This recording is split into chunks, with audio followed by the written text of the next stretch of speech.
Bapak ini ngelakoni apa, Pak? Ibu lelah. Nah, di sini paling bentak. Wes cukup. Kalau sudah tidak mau ngurusi aku, yo wes, nggak usah diurusi aku. Nggak usah. Assalamualaikum warahmatullahi wabarakatuh. Kembali lagi bersama saya Rian Agus Widodo, channel Rian Agus Widodo. Apa kabar semuanya? Mudah-mudahan kalian dalam keadaan sehat walafiat. Itulah doa saya setiap hari untuk kalian semuanya yang selalu nonton tayangan Rian Agus Widodo. Oke. Nah, pastikan setiap kalian nonton tayangan Rian Agus Widodo, ini kalian absen biar saya ini kenal tambah deket. Ini ketika saya baca, jadi saya ini tambah kenal gitu.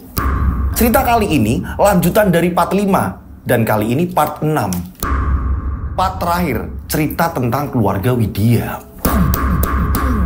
Di part 5 kemarin, ini ada satu permintaan terakhir dari bapaknya Widya. Saat bapaknya Widya ini sekarat. Permintaan apa itu? Nah, disinilah permintaan terakhir bapaknya Widya akan kita bongkar. Dan siapa dalang dibalik semua ini? Dan kenapa santet ini berjalan seumur hidup? Ini cerita bener-bener ngeri. Part penentuan, part terakhir. Jadi buat teman-teman yang belum nonton ini, alangkah baiknya nonton di part 1 dulu ya kan, sampai part 6 ini. Oke? Kalian sudah penasaran semuanya, tak perlu lama-lama lagi. Kita langsung saja menuju ke ceritanya.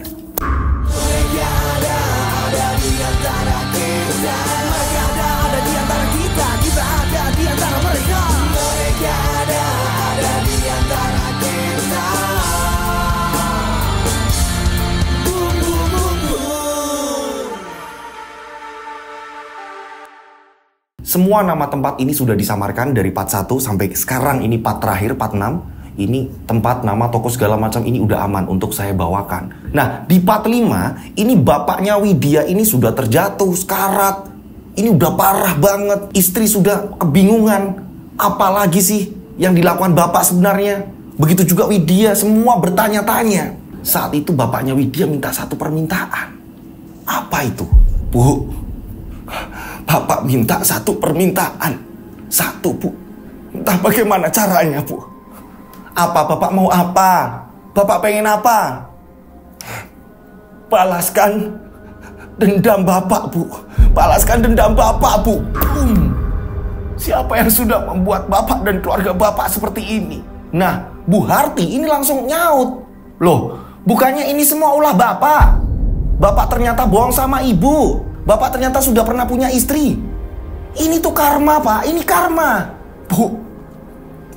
Tidak, Bu. Tidak. Tidak. Kalau masalah itu Bapak mengakui Bapak salah. Iya, Bapak salah. Tapi Bapak yakin bukan karena ini. Bukan karena Bapak ini tidak jujur sama Ibu. Terserah Ibu. Permintaan Bapak cuma satu itu. Balas dendam, Bu. Balaskan dendam Bapak, Bu. Bapak ini sudah merasakan yang sangat sakit sekali. Bapak sudah tidak kuat, Bu. Tiba-tiba Pak Ali merengek minta dibalas dendamkan. Berarti kan di sini ada dalang. Pada saat itu kan ada Widya. Widya pun berpikir, merasa aneh. Bapak ini kan sudah jujur. Perbuatan-perbuatan Bapak selama ini sudah diceritakan ke Ibu. Bapak sudah minta maaf berkali-kali. Tapi kenapa Bapak ini masih ngomong seperti itu? Ngomong minta dibalas dendamkan. Ada apa ini? Nah, tiba-tiba ada bisikan. Ada bisikan di telinga Widya. Kali ini yang biasanya ketika ada bisikan, pasti serasa ada batu menghajar kepala Widya. Kali ini tidak ada itu. Melainkan langsung ada bisikan yang langsung masuk ke dalam hati Widya. Sebentar lagi, kamu akan tahu siapa dalang di balik ini. Sabar, Nak. Suara itu tiba-tiba mengagetkan Widya karena biasanya ini tanda-tandanya ini ada dada sesak, pengen muntah, kepala ini seperti diajar batu, pusing dulu. Ini tiba-tiba suara itu keluar, ini tanpa ada tanda-tanda. Setelah mereka ini sedang kebingungan ya kan, tiba-tiba Pak Ali melanjutkan perkataan. Bu, mungkin sebentar lagi sudah saatnya. Tolong panggilkan seluruh keluarga. Yang ada di dekat-dekat sini nggak apa-apa, dan yang memang bisa dihubungi nggak apa-apa. Disuruh kumpul, Bu, disuruh kumpul. Bapak sepertinya tidak kuat lagi. Tiba-tiba Pak Ali ngomong seperti itu. Semua ini langsung sedih. Widya juga sempat ngomong, Pak jangan ngomong kayak gitu sih Pak. Bapak bakalan sembuh kok. Ibu juga ngomong yang awalnya ini kayak kesel ini kayak ya orang udah sekarat di situ kan ya. Akhirnya Bu Harti pun ngomong, Pak Jangan ngomong kayak gitu, Pak. Enggak, Bu, udah. Tolong panggilkan. Bapak pengen melihat mereka. Bapak pengen minta maaf sama mereka semuanya. Akhirnya Widya menuruti. Menelpon seluruh anggota keluarga terdekat, kerabat-kerabat Pak Ali. Semuanya ditelepon sama Widya. Setelah Widya ini menghubungi seluruh kerabat, saudara segala macam ya kan, Widya balik lagi ke kamar. Akan tetapi saat Widya dan ibunya ini ada di kamar, tiba-tiba Pak Ali sudah tidak ada suara lagi. Bu, Bapak diem, Bu. Pak Ali sudah tidak bernafas lagi. Widya spontan ini langsung memacu jantungnya. Pak, Bapak. Pak Ali meninggal dunia. Hingga pada akhirnya satu keluarga ini nangis tumpah di situ. Bagas yang tahu juga nangis. Bapak, semua nangis. Pada saat semuanya nangis, mereka ini pada meluk bapaknya. Tiba-tiba saat Widya ini berdiri, Widya kaget. Ini dari tubuhnya Pak Ali ini keluar bayangan putih. Keluarnya ini tepat di atas kepala. Dari kepala nih. Widya melihat bayangan putih tersebut. Ini meninggalkan ruangan, meninggalkan kamar Pak Ali. Widya melihat dengan jelas bayangan apa itu. Dan semuanya ini nangis. Ibu dan Bagas ini nangis. Bapak, semua nangis. Tak lama kemudian kerabat-kerabat, keluarga-keluarga terdekat ini akhirnya pada datang. Akan tetapi mereka ini terlambat. Pak Ali sudah meninggal. Semuanya nangis. Dan pada akhirnya Pak Ali pun dipindahkan ke ruang tengah. Semua pada nangis di situ. Nah, sedang semuanya berkumpul menangis, ini tiba-tiba Bule Sri ini datang. Bule Sri adalah istri dari Om Bagio. Oh no, apa ini? Ada apa ini? Mas Ali kenapa, Mbak? Mbak, ini Mas Ali kenapa? Saat itu Bu Harti langsung ngomong, kakak iparmu, Mas Ali, meninggal, Dek. Mas Ali, kok iso ngene, Mas? Mas. Nah, saat itu nggak tahu kenapa tiba-tiba tenggorokan Widya ini sakitnya bukan main. Ini bener-bener sakitnya bukan main. Jadi kayak seolah-olah ada kayak 5 jari ini masuk ke dalam kerongkongan tenggorokannya Widya. Jadi kayak ada tangan mencekik lehernya Widya, akan tetapi menembus leher. Dan gak lama kemudian tiba-tiba bibir Widya justru malah mengucapkan kata-kata. Jadi ini bicara sendiri. Widya nggak bisa ngontrol. Saat itu juga tangan Widya pun tergerak. Saat tangan Widya tergerak ini langsung mengacungkan ke arah Bu Sri. Bule, bukannya semua ini ulahmu? Widya, maksud kamu apa? Nah, semua tercengang. Kerabat-kerabat yang ada di situ. Saat itu wajah Widya memerah. Ini semua ulahmu. Sri. Nah, saat itu ibunya Widya, Bu Harti ini langsung ngomong, Duh, kamu gak boleh asal nuduh kayak gitu. Kamu itu gimana? Itu bulemu. Bu, selama ini aku diam, bukan berarti aku tidak tahu. Aku tahu semuanya. Jadi mulutnya Widya ini tergerak sendiri mengeluarkan ucapan-ucapan, kata-kata, dan langsung menuju ke arah Bule Sri, istri dari Om Bagio. Nah, Om Bagio ini adik dari bapaknya Widya, adiknya Pak Ali. Anehnya Om Bagio ini kok nggak datang, yang datang malah Bule Sri. Pada saat itu suasana jadi gaduh, dan di sini Bule Sri nggak terima. Oh kayak gini, nuduh aku pelakunya, oke. Oh ya, oke. Ini namanya fitnah. Nggak ada bukti asal main nuduh. Akhirnya Bule Sri ini pergi. Nah di situ jadi gaduh. Masa iya kayak gini lah, masa iya? Pada gaduh di situ. Singkat cerita, berapa jam kemudian keluarga dari Bu Harti datang. Nah di sini Bude Marni juga ikut. Bude Marni adalah kakak dari Bu Harti, kakak kandung yang dulu pernah mengantar ke tempatnya Mbak Joko. Siapa Mbak Joko, siapa Bude Marni, kalian nonton dulu di part 5. Yang langsung nonton di part 6 kalian akan kebingungan. Kalian nonton dari part 1, part 2, part 3, part 4, 5, 6 nih, 6 terakhir. Hingga pada akhirnya jenazah dimandikan. Nah pada saat itu Bude Marni jadi tahu kan kegaduhan apa yang terjadi tadi. Karena banyak orang-orang bercerita, begitu juga dengan Bu Harti cerita. Nah saat itu Bude Marni ini menasihati Widya, Dok, kamu itu nggak bisa nuduh. Goib itu tidak terlihat. Kamu nggak bisa asal ngomong kayak gitu. Dan di sini Widya ini hanya terdiam.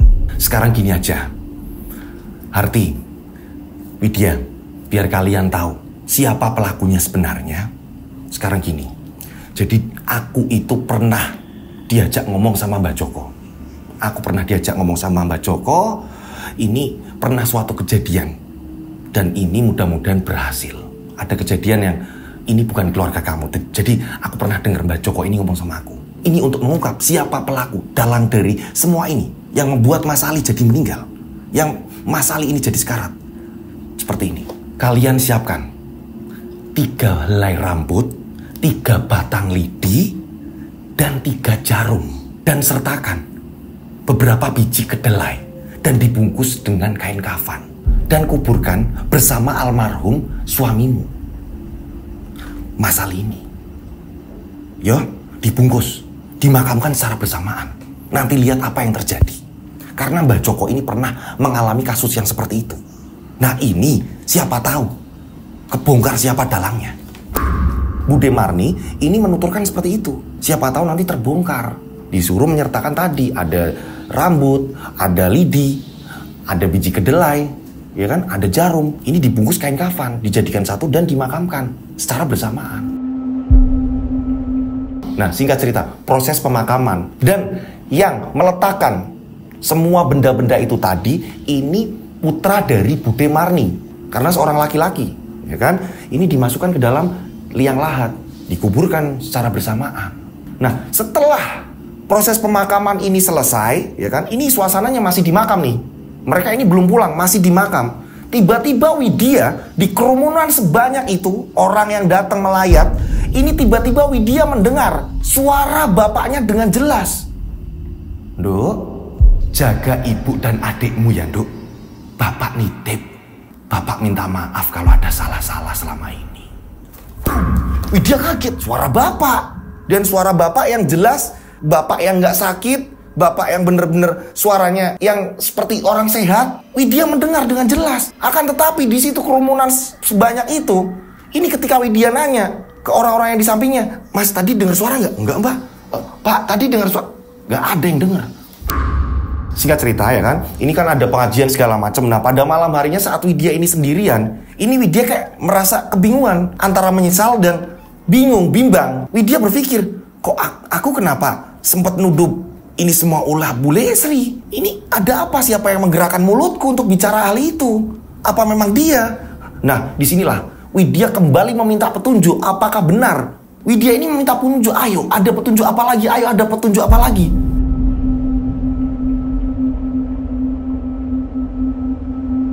Singkat cerita ya kan, berjalannya waktu. Ini Widya ya kan, dari pengajian pertama, kedua, ketiga, sampai ke-7 harian bapaknya, ini Widya nggak menemukan petunjuk. Aneh, Widya sampai kebingungan. Ini aku udah bener nggak sih? Widya bingung, kok aneh. Nah ternyata pada hari 7 selesai, ini Widya dan ibu ini sedang duduk-duduk di teras, gitu kan? Widya sedang duduk-duduk di teras, mereka ini lagi merenung, ya kan? Mereka lagi merenung, bingung. Bapak sudah nggak ada. Nah tak lama kemudian tiba-tiba ada tamu. Ternyata yang datang ini Om Bagio dan istrinya, yaitu Bule Sri, datang nih. Nah, di sini Bagio ini langsung ngamuk. Hei, Harti, aku itu tidak terima atas kematian Masku Ali. Bagio langsung ngamuk. Maksudnya piye? Masuk dulu. Nah, akhirnya mereka masuk ke ruang tamu. Pada saat itu, Bagio terus ngamuk. Dan kenapa kalian menuduh istriku? Hah? Seketika itu, Bagio ini langsung mendorong Bu Harti. Bu Harti ini terjatuh sampai duduk di sofa. Widya ngomong, Om, jangan kurang ajar Om. Jangan kurang ajar. Bukannya semua ini ulahmu. Bukannya semua ini ulah kalian. Widya ngomong seperti itu. Hei, kamu anak kecil jangan ikut campur. Sebenarnya aku itu ingin membunuh kamu Harti. Tapi kenapa yang mati ini malah Masku? Kenapa yang meninggal itu justru malah kakakku? Nah di situ spontan Widya jadi tahu siapa dalangnya, yaitu Om Bagio sendiri.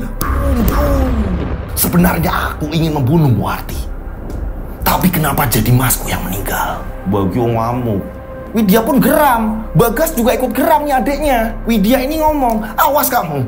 Pergi kalian dari sini. Atau akan kulaporkan polisi. Saat itu Om Bagio ini bilang, kalian semuanya, dengar. Akan kuhabisi seluruh keluarga kalian. Keturunan kalian tidak bakalan selamat. camkan itu. Nah, Bagas gak terima. Bagas saat itu ya kan ke dapur ini nyari kayu. Ketemulah kayu balok. Bagas ini dari dapur lari ini mau mukul Bagio. Akan tetapi langsung dihadang Widya. Jangan dek. Biarin mbak, biar mati mbak. Ternyata selama ini yang jahat Om Bagio mbak. Biarin mati aja. Udah dek, jangan dek. Nanti kita malah kena hukum. Udah dek, jangan. Pergi kalian. Hingga pada akhirnya Bagio dan Bule Sri ini pergi. Mereka pergi. Bu, ternyata bener Widya kan bu. Widya juga gak ngerti yang menggerakkan mulut Widya tiba-tiba mengucapkan mereka pelakunya. Juga Widya gak ngerti bu. Ternyata benar kan bu. Selama ini Om Bagio dan Bule Sri bu, mereka ini selama ini pura-pura baik ke kita bu. Mereka ini pinter acting. Mereka ini di depan baik. Tapi selalu ada petunjuk. Dan ternyata benar. Dari kemarin Widya ini nunggu petunjuk apa lagi. Dan ternyata hari ini semua terbongkar bu. Terbongkar sudah. Ternyata pelakunya Om Bagio, omnya Widya sendiri, adik dari Pak Ali. Dan pada saat itu Om Bagio ini malah sebenarnya ngarahnya, ini nyantetnya ini ke arah ibunya Widya. Akan tetapi mungkin karena Widya ini leluhur-leluhurnya ini melindungi Widya dan keluarga. Ini melindungi ibu Widya mungkin. Nah jatuhnya ini ke arah kakak kandungnya sendiri, yaitu Pak Ali, kakak kandungnya Om Bagio.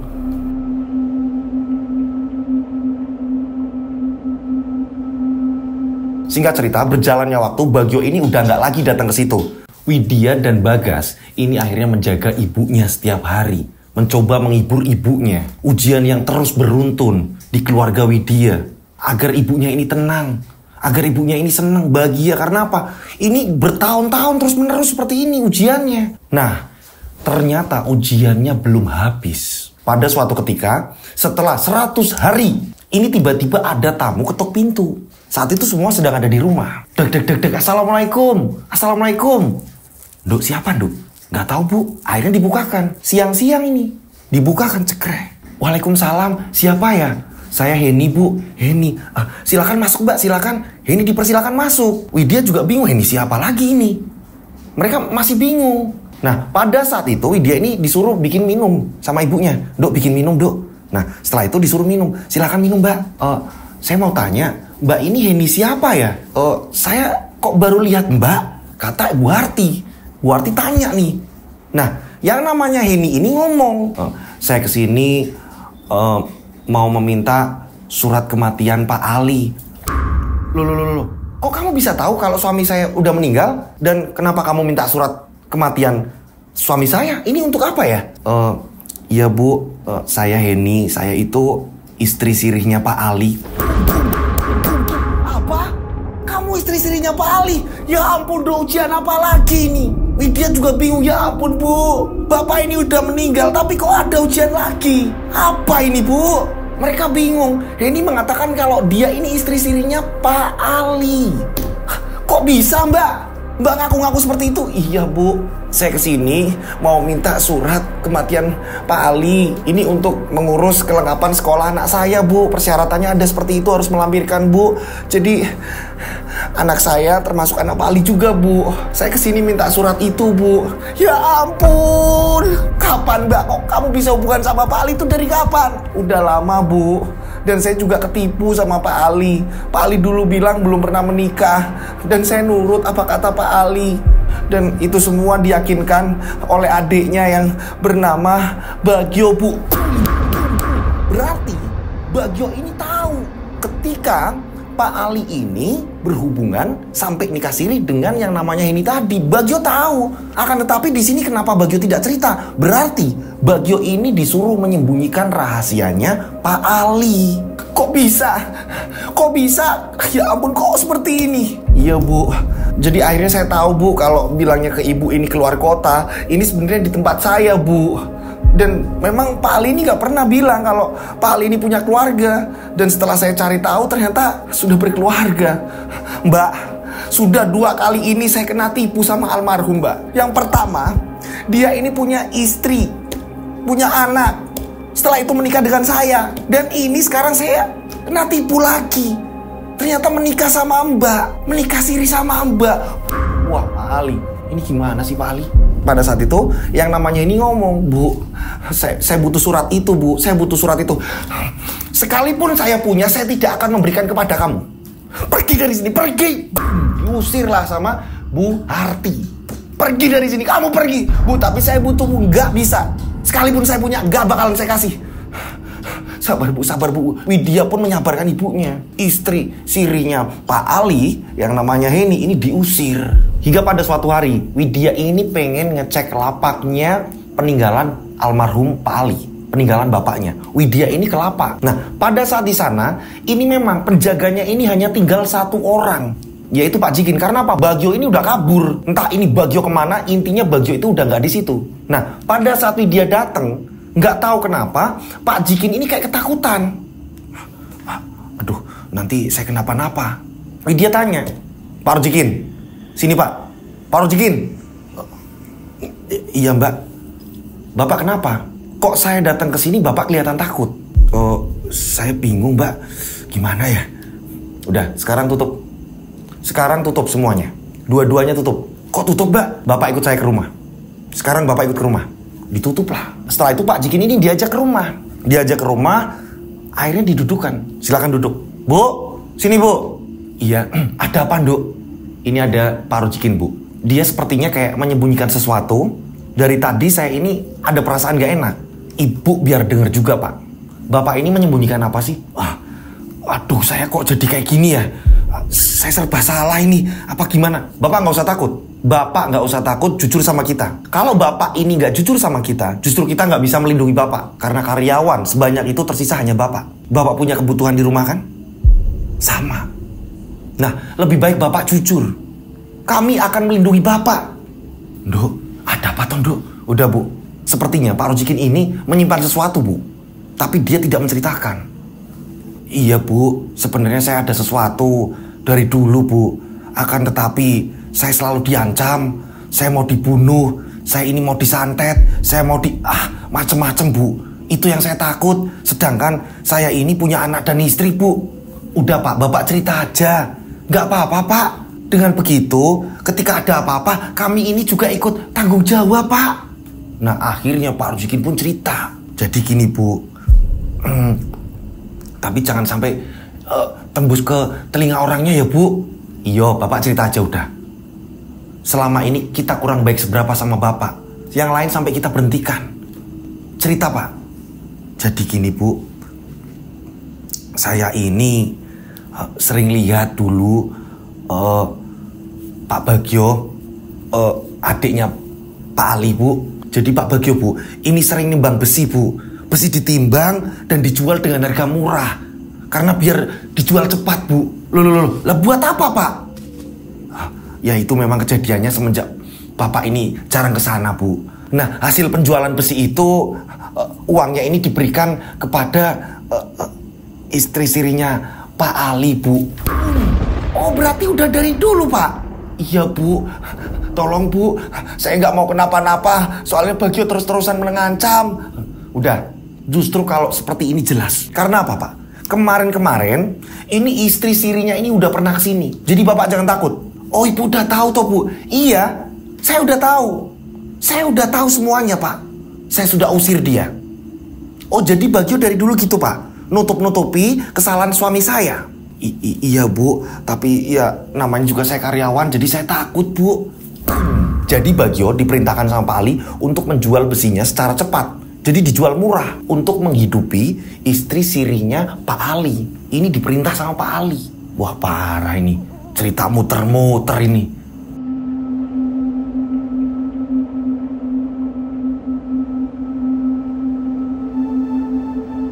Nah, semenjak kejadian itu, ibu pun sering murung. Nah, Bagas ya kan, ini berjalan waktu juga lulus sekolah. Dia pun nyari kerja. Nah, ini nih, kita cari tahu gimana nasibnya si Bagio dan istrinya, si Sri.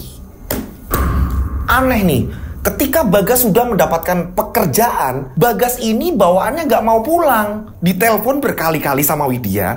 Ini dia ini sering dimatiin. Ntar mbak, aku lagi sibuk mbak, ntar. Bagas kenapa ya? Dek, kamu di mana dek? Udah mbak, bentar mbak, aku lagi sibuk. Dimatiin lagi, terus menerus seperti itu. Setiap ditanya selalu dimatikan. Dan mbaknya ini nggak tahu Bagas ini kerja di mana, mbaknya nggak tahu. Ibunya ini bingung. Nah, di sini Widya berpikir, Bu, Bagio sepertinya dia belum berhenti untuk menyiksa keluarga kita, Bu. Aku merasakan hal itu.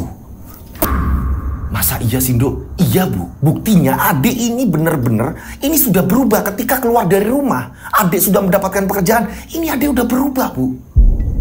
Singkat cerita, sebulan, 2 bulan, 3 bulan, sampai 2 tahun Bagas ini gak ada kabar. Bahkan Bagas sampai ganti nomor. Kakaknya ini nyari kemana-mana, si Widya nyari kemana-mana, ini tidak kunjung ditemukan. Ini malah memperpuruk kondisinya Bu Harti. Sering sakit-sakitan akhirnya, mikirin anaknya gak pernah pulang. Nah, berjalannya waktu, karyawan yang tinggal 1 tadi ini pamitan. Ngeri kenapa-napa, gak pengen ikut campur lagi. Hingga pada akhirnya 2 lapaknya ini ditutup. Akan tetapi lapak tersebut sudah atas nama Widya. Nah, Widya karena gak ada modal, Widya bingung. Sisa juga hanya besi-besi yang memang tidak layak untuk dijual. Dan lagi-lagi Pak Parno, lapak yang sebelah pojok, dia hanya tersenyum. Bangkrut. Siapa Pak Parno? Kalian bisa lihat di part 1, part 2, part 3 ada. Nah, karena di sini Widya butuh modal untuk bertahan dan gak mungkin juga Widya ini harus jualan besi atau apa. Dia ini seorang perempuan gitu kan. Widya untuk memenuhi kebutuhan Widya dan ibunya, Widya izin sama ibunya, Bu, Widya tak kerja ya, Bu. Tapi Nduk nanti Ibu sendirian. Widya nyari jam yang dimana Widya bisa pulang cepet. Ya, Bu, ini buat kita bertahan gimana, Bu? Ya, Nduk, hati-hati, Nduk. Maafin Ibu ya, Nduk. Akhirnya Widya nyari kerja, daftarlah kerja. Keterima di salah satu mall. Widya di situ mendaftarkan diri sebagai seorang security perempuan. Widya menjalani tes, lolos semuanya. Akhirnya Widya ini kerja di salah satu mall di situ sebagai security perempuan. Karena bisa dikatakan Widya ini pemberani. Semenjak kejadian yang terus-menerus menimpanya bertubi-tubi, horor apa segala macam mencekam, Widya ini jadi orang yang tidak penakut. Maka dari itu Widya ini diangkat di situ. Jadi seorang security perempuan. Singkat cerita, berjalannya waktu, Widya ini terus menabung. Dan Widya ini berpikir, ini 2 lapak yang di pasar enaknya buat apa ya? Satu, tempatnya strategis. Orang juga sering lalu lalang di situ. Apa ya buat kegiatan ibu biar dia ini nggak sendirian di rumah. Hingga pada akhirnya temennya Widya, ya kan, karena di situ Widya juga udah punya temen. Widya memberitahu, ini lagi musim nih, kopi-kopi atau apa segala macam, bikin kedai kopi atau apa. Nah, Widya di situ kepikiran, oh iya, bikin kedai kopi sekaligus sembako kecil-kecilan, ibu biar ada kegiatan. Akhirnya Widya bilang sama ibunya, dan ibunya mengiyakan, ya Nduk nggak apa-apa, biar kerja semua, ibu tak jaga kedai nggak apa-apa. Akhirnya ibunya ini mau, ini jaga lapak, di situ jadi penjualan kopi dan cemilan-cemilan segala macam. Widya pun tenang, seneng. Setiap Widya pulang dari mall, Widya ini mampir ke lapak ibunya. Ibunya pun akhirnya seneng, cerita-cerita sama Widya. Orang-orang sini pada jajan di sini, orangnya baik-baik, dan ibu ini nggak jenuh. Kalau di rumah terus ibu jenuh, Nduk. Ya udah, Bu, sekarang ibu ada kesibukan kan?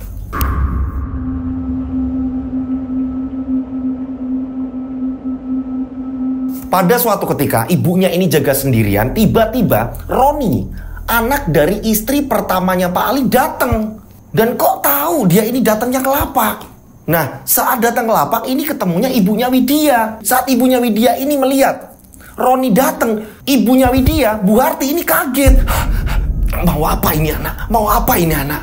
Langsung keringet dingin keluar. Roni langsung ngomong, Bu, kedatangan saya ke sini, ini sama adik saya. Kami terus terang kalau caranya begini, kami merasa dirugikan, Bu. Jadi kami tetap meminta hasil penjualan dari rumah itu, Bu.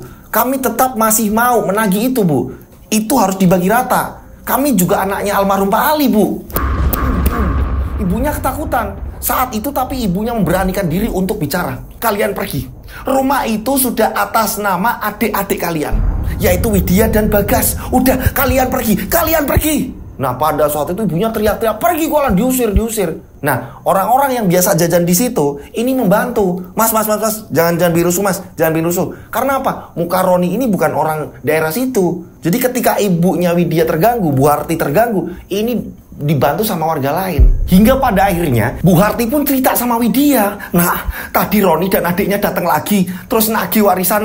Loh, masa iya Bu? Berani dia? Kan ini udah atas nama kita Bu. Makanya tadi Ibu juga ngomong sama Roni, nak, kalau rumah itu jatah adik-adikmu. Adik-adikmu yang tinggal di sini. Kok aneh ya Bu? Ya udah sekarang gini aja Bu. Nanti kalau aku pulang kerja aku bakalan sering ke situ terus. Aku yang ngadepi kalau si Roni itu berani macam-macam Bu. Widya udah muak di sini. Udah kesel. Udah pusing. Pusingnya kenapa? Adiknya ini nggak pernah pulang. Dihubungin susah. Udah tahu di situ hanya laki-laki satu. Ini cuma adiknya. Ini adiknya malah pergi.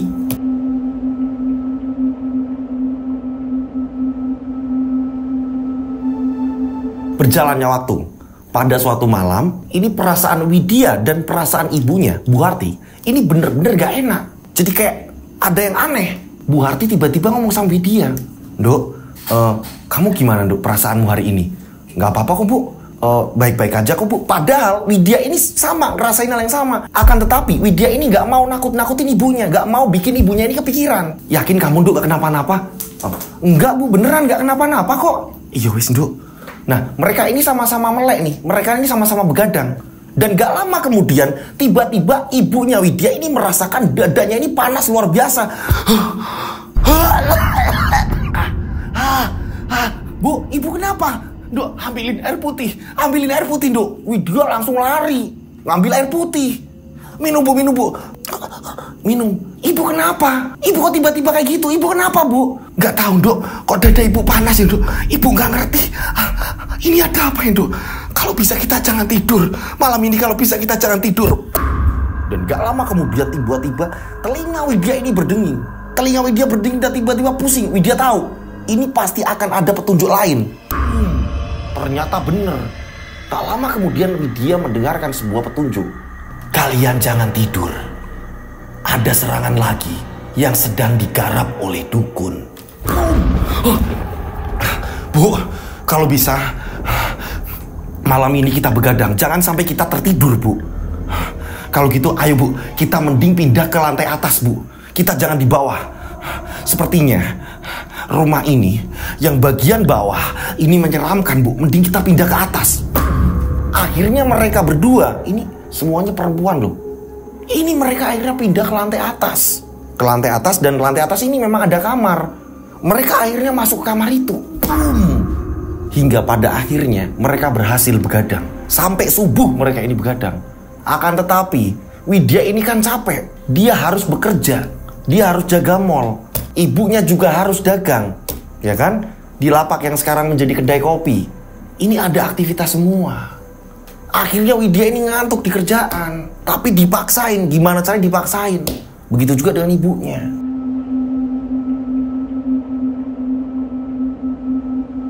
Nah, berjalannya waktu nih ya kan, ternyata teror semakin mencekam. Pada suatu malam ya kan, Ibu dan Widya ini sekarang kan udah pada pindah di atas. Nah, ini di tengah malam Widya tiba-tiba haus. Ngerasa bener-bener tenggorokan kering. "Bu, sebentar Widya ini ngambil air minum ya Bu. Sebentar aja Bu." "Iya Nduk, tapi jangan lama-lama ya Nduk. Ibu takut. Justru malaman di atas Bu ketimbang di bawah. Widya ambil air minum dulu." Nah, Widya akhirnya keluar dari kamar dan menuju ke lantai bawah. Saat di depan tangga, Widya ini mau turun, tiba-tiba langkah Widya terhenti. Dikarenakan Widya ini melihat ada sosok makhluk yang tinggi besar, rambutnya acak-acakan berwarna putih, berjubah putih. Dan makhluk tersebut ini memunggungi Widya.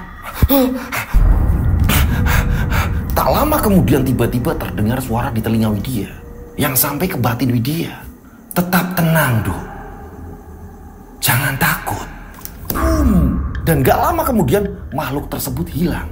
Widya akhirnya mengurungkan untuk turun. Widya jalan mundur. Widya jalan mundur pelan-pelan. Ketika Widya ini mau balik arah ke kamar Widya, tiba-tiba Widya dikagetkan. Ada ular besar melingkar di teras bagian atas. Nah, inilah tempatnya. Ada teras, ya kan? Nah, ini ular melingkar di situ. Ular yang sangat besar sekali. Ular itu berwarna hitam pekat, besar sekali. Widya nggak bisa ngapa-ngapain. Akan tetapi Widya tenang gara-gara tadi Widya sempat dengar. "Nggak apa-apa Dok, tetap tenang." Tak lama kemudian barulah Widya ini masuk ke kamar. Ibunya langsung tanya, "Kok lama sih Dok? Ada apa?" Nggak apa-apa Bu. Tadi sempat minum dan ngecek-ngecek di bagian bawah. Tapi aman kok, Bu. Yang penting kita malam ini tetap begadang, Bu. Iya, Duk. Aman kan, Duk? Aman, Bu. Widya ini menyembunyikan apa yang sudah Widya lihat. Pada saat itu, ibunya Widya ini tak lepas dari tasbih. Dia terus berzikir. Widya pun bilang, "Ibu kalau ngantuk jangan dipaksain, Bu.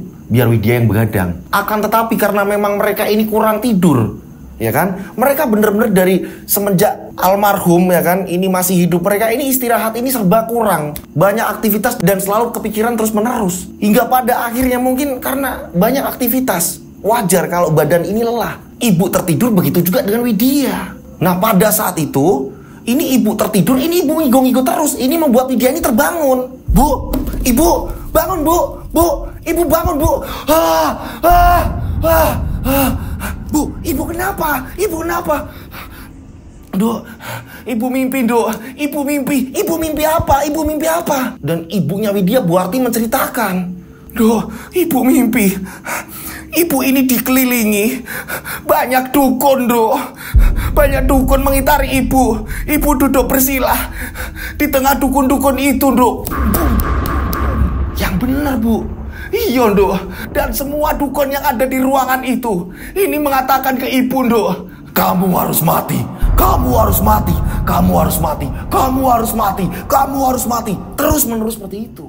"Dan putra-putrimu akan kita bunuh tepat di hari wetonnya." Semua dukun mengatakan hal yang sama. Bu Harti itu di situ ketakutan. Dirubung banyak dukun di situ, mengelilingi Bu Harti. Bu Harti ini duduk bersila. Puluhan dukun mengatakan hal yang sama. "Itu, Duk.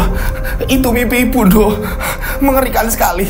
Katanya ibu bakal dibunuh. Dan kalian ini juga bakal dibunuh di hari weton-weton kalian." Widya yakin, Bu, Bagio ini mendatangi banyak dukun. Dan dukun-dukun yang pernah dibawa ke sini adalah dukun-dukun Bagio yang sengaja untuk menyelakai Bapak, Bu. Di sini Widya yakin sekali.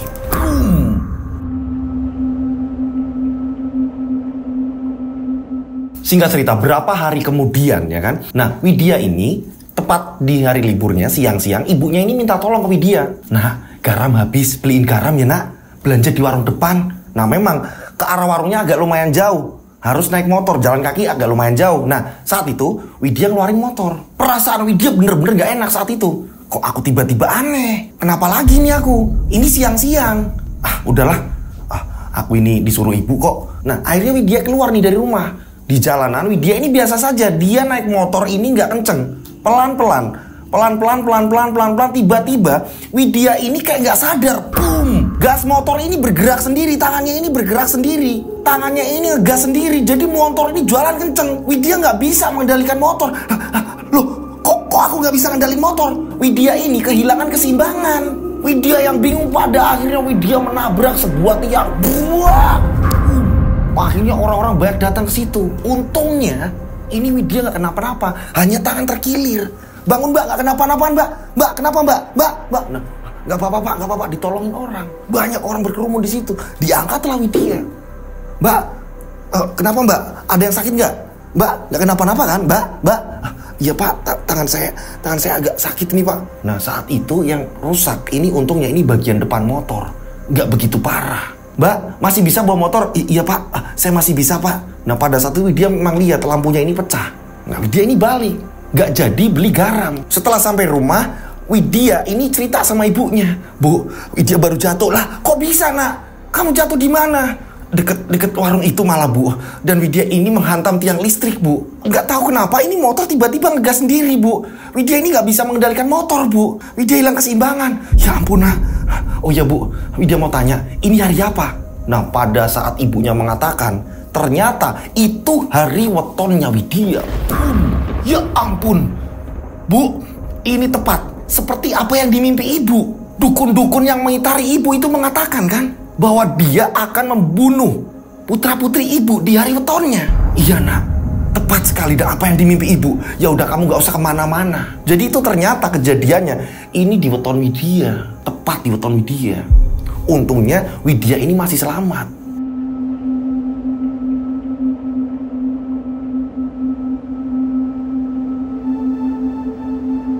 Singkat cerita, berjalannya waktu, Widya masih tetap hati-hati terus-menerus. Dia waspada terus-menerus. Saat dia ini mau berangkat kerja, nah ini pagi-pagi nih, udah pamitan sama ibunya. Seperti biasa, ini Widya kayak ada perasaan yang, kok aku ngerasain gak enak lagi. Ada apa ini? Widya ngecek, ini bukan hari wetonnya. Nggak mungkin.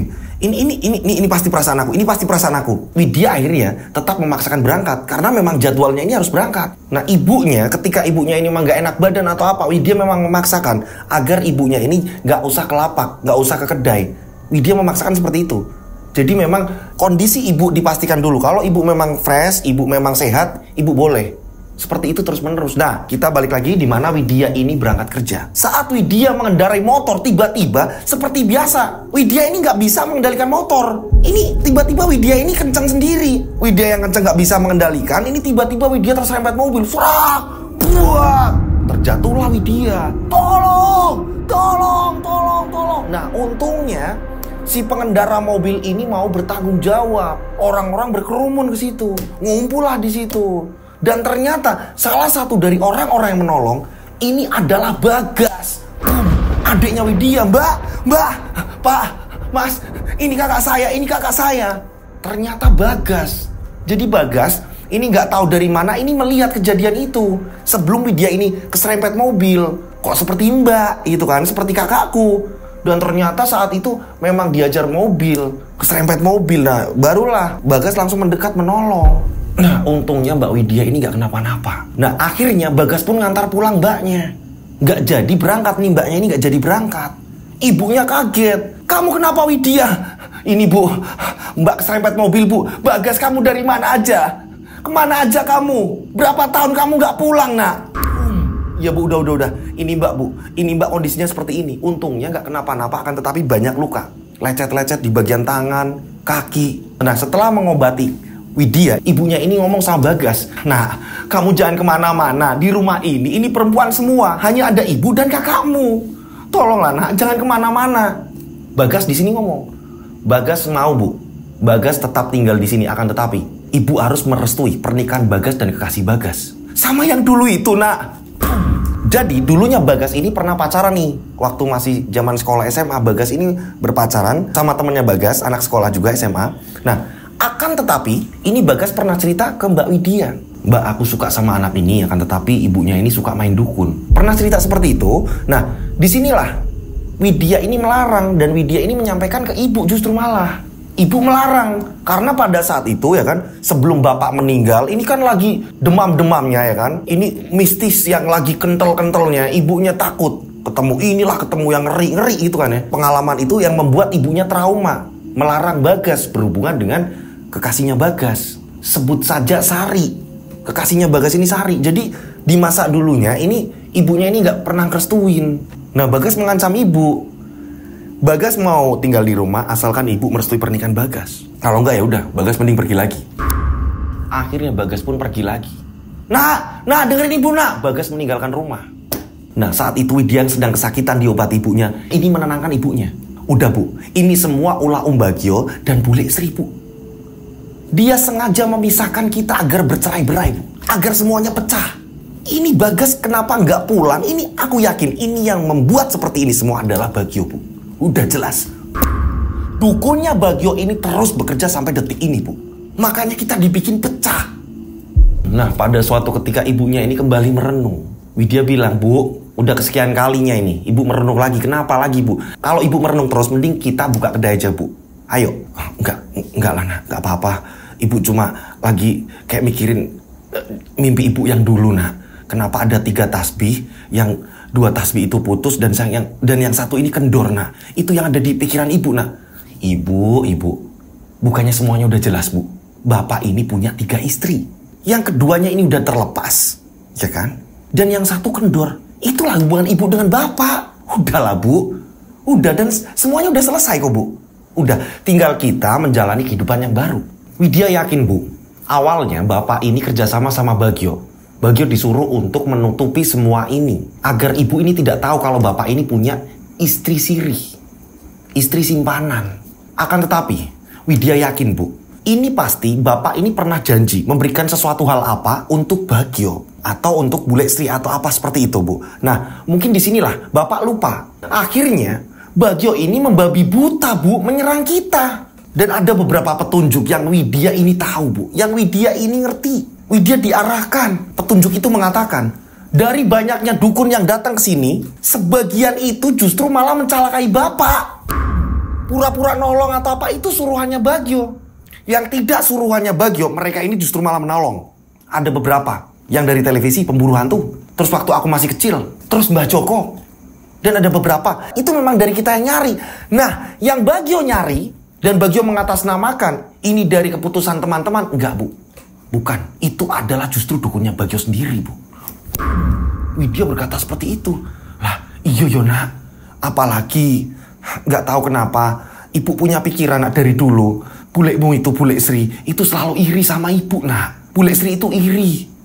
Selalu bilang kalau ibu itu cantik. Tapi ibu tahu dia ini kayak iri sama ibu. Ibu beli apa, dia pengen apa. Harus sama. Ibu beli ini, dia pengen ini. Iya, Bu. Widya juga tahu. Widya semakin hari semakin ngerti, Bu. Semakin dewasa semakin tahu. Bule Sri itu iri dengan kecantikan ibu juga, Bu. Ya udah, Bu. Semua sudah jelas. Apapun yang terjadi kita harus tetap berdoa. Dan ingat sama Tuhan. Ya udah, kita mending istirahat, Bu. Akhirnya mereka pun istirahat.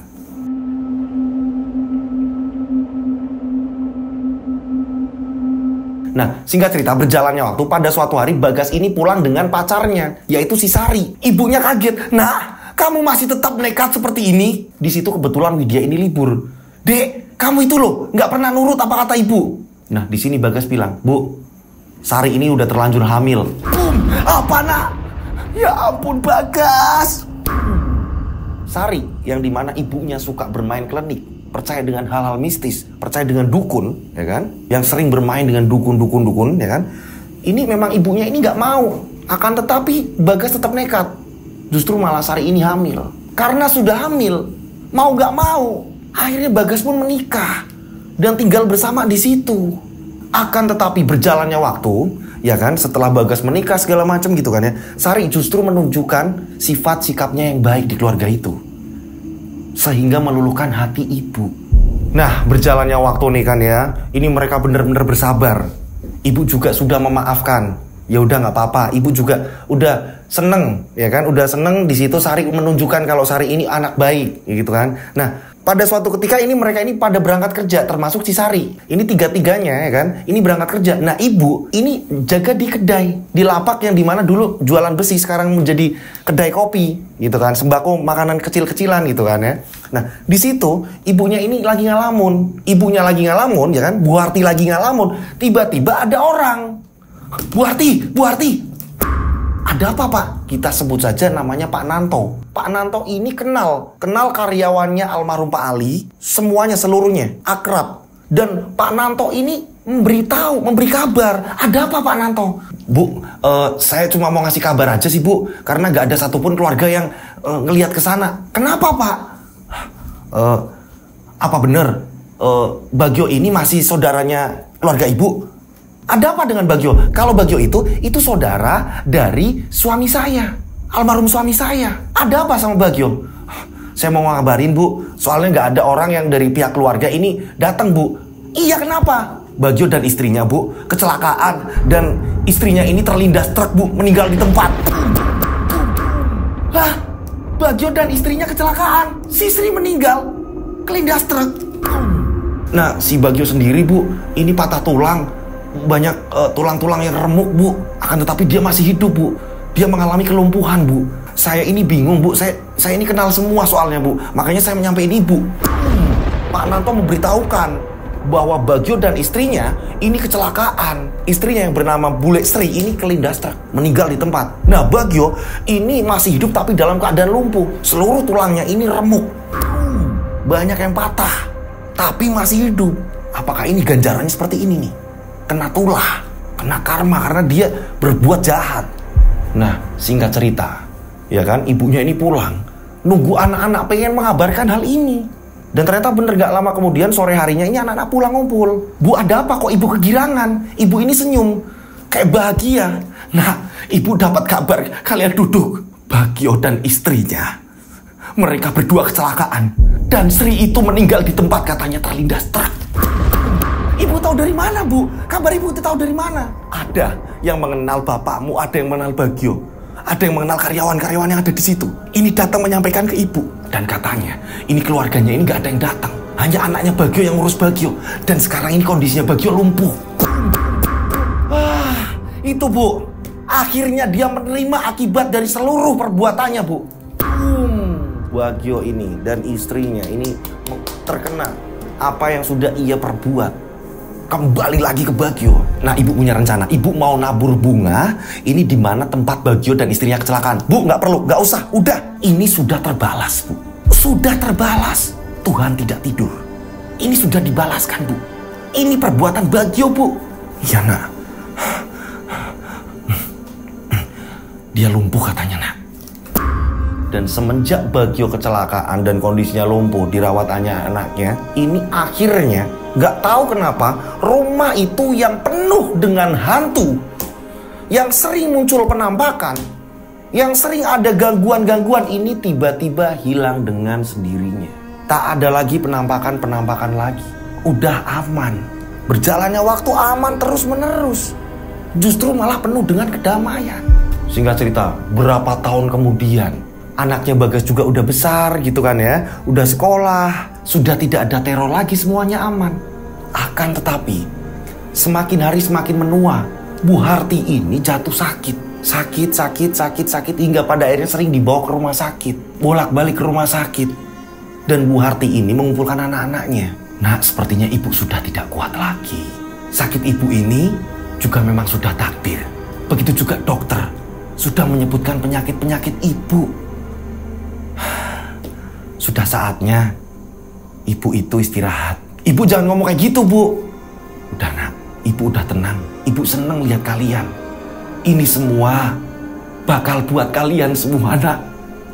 Ibu senang punya anak-anak kalian semua. Sari, maafin ibu ya, Nak. Iya, Bu. Sari ini yang menantunya nih. Iya, Bu. Maafin Sari juga, Bu. Iya, Nak. Maafin ibu ya, Nak. Kalau ibu ada salah, kalian semua yang akur ya. Jangan pernah berantem. Itu semua, peninggalan itu semua, itu nanti dibagi rata. Jangan sampai ada yang saling berebut. Sing damai, sing tenang, sing api, sing saling tolong menolong. Ya, Nak yo, kabeh anak-anak ibu. Bu, ibu jangan ngomong gitu, Bu. Dan gak lama kemudian Bu Harti menghembuskan nafas terakhirnya. Bu Harti meninggal. Ibu, jadi Bu Harti udah tahu. Karena pada saat itu dokter udah mengatakan ini penyakitnya udah terlalu banyak. Tapi ini penyakit yang memang bisa terdeteksi, ya kan? Oh, ini penyakit ini. Nah, yang dulu dari penyakitnya si Widya, terus penyakitnya Pak Ali, ini kan nggak ada sama sekali. Dokter sampai kebingungan. Nah, kalau ini meninggalnya Bu Harti ini wajar. Singkat cerita akhirnya Bu Harti pun dimakamkan. Mereka kakak adik, ya kan? Ini semua hidup rukun. Berjalannya waktu, mereka mendengar kabar kalau Om Bagio juga meninggal. Dan yang meneruskan usaha semuanya, ya kan, yang meneruskan sisa-sisa dari peninggalan Bu Harti dan Pak Ali ini anak-anaknya gitu. Dan mereka pun hidup damai. Dan akhirnya cerita pun selesai.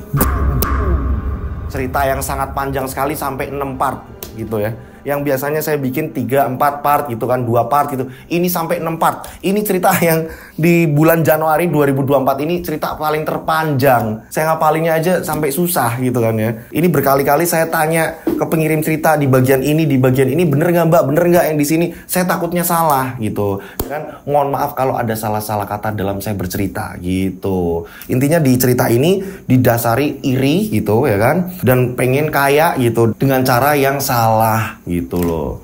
Dengan cara yang salah, dia ini ngirim santet lah apa segala macam. Nah, untuk yang Pak Parno, dia sinis, dia selalu diem, dia selalu mentertawakan pesaing dagang itu yang ada di lapak. Ini sebenarnya memang dia karakternya seperti itu, akan tapi dia tidak mencelakai. Memang dia tidak suka aja dengan keberhasilannya almarhum Pak Ali. Tapi untuk ngirim apa, ya kan? Untuk ngirim santet atau apa segala macam, tidak ada di sini gitu. Dan semuanya baik-baik saja gitu ya. Dan damai, bahagia gitu. kakak adik ini hidup rukun. Nah, itulah ceritanya. Nah, menurut kalian nih, buat teman-teman yang ngamatin dari cerita awal sampai ini part 6, menurut kalian pesannya apa? Ya kan? Biar nanti yang kita sebut saja Mbak Widya yang ngirim cerita ini biar baca, biar seneng. Ini yang ngirimin Mbak Widya sendiri soalnya. Menurut kalian bagaimana? Nanti pasti Mbak Widya ini membaca komentar-komentar dari kalian. Karena Mbak Widya ini udah sering ngobrol sama saya waktu penggarapan cerita ini. Karena ketika saya nggak paham gitu kan ya, saya ini cerita-cerita tanya-tanya, ini gimana Mbak? Kronologinya ini muter-muternya gimana? Gitu. Nah, itulah ceritanya ya. Mudah-mudahan bisa menjadi pelajaran kita bersama. Oke. Nah, buat teman-teman yang mau ngirim cerita, ini caranya gampang sekali. Kalian bisa lihat ke layar handphone kalian. Kalian bisa ngetik ya, ini dikirim per paragraf atau per kalimat ya. Dikirim ya kan, per kalimat dikirim, per paragraf dikirim, seperti itu.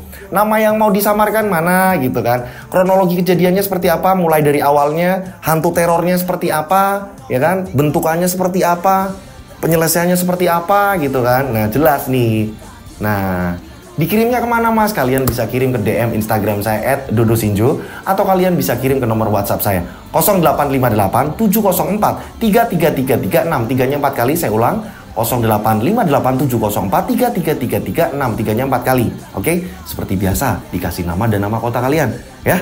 Ini biar tidak ketumbuk dengan WhatsApp lain, itu tujuannya seperti itu. Dan kalian bisa langsung saya masukkan ke grup ketika ada tayangan channel-channel saya gitu kan. Ini kalian nanti bisa langsung mendapatkan notifikasi langsung dari handphone saya gitu. Saya berdoa mudah-mudahan penikmat channel Rian Agus Widodo semuanya ini banyak rezeki melimpah. Amin. Selalu dilindungi Allah Subhanahu wa taala. Yang lagi ada masalah segera selesai masalahnya. Amin. Ya kan? Yang lagi meniti karir segera disukseskan. Amin. Ya kan? Yang belum mendapatkan jodoh segera didekatkan jodohnya. Amin. Ya kan? Panjang umur sehat selalu. Akhir kata, saya Rian Agus Widodo mengucapkan wassalamualaikum warahmatullahi wabarakatuh. Mereka ada di antara kita.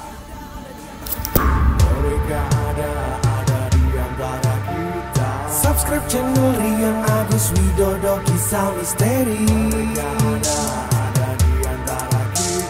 Nyalakan lonceng, notif, tinggalkan komen, share. Mereka ada di antara kita. Mereka ada di antara kita. Kita ada di antara mereka. Mereka ada di antara kita.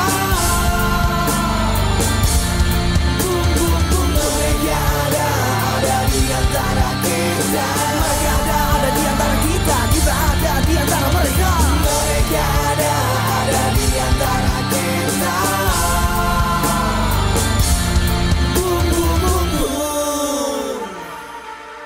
Mereka ada di antara kita. Subscribe channel Rian Agus Widodo, kisah misteri. Mereka ada di antara kita.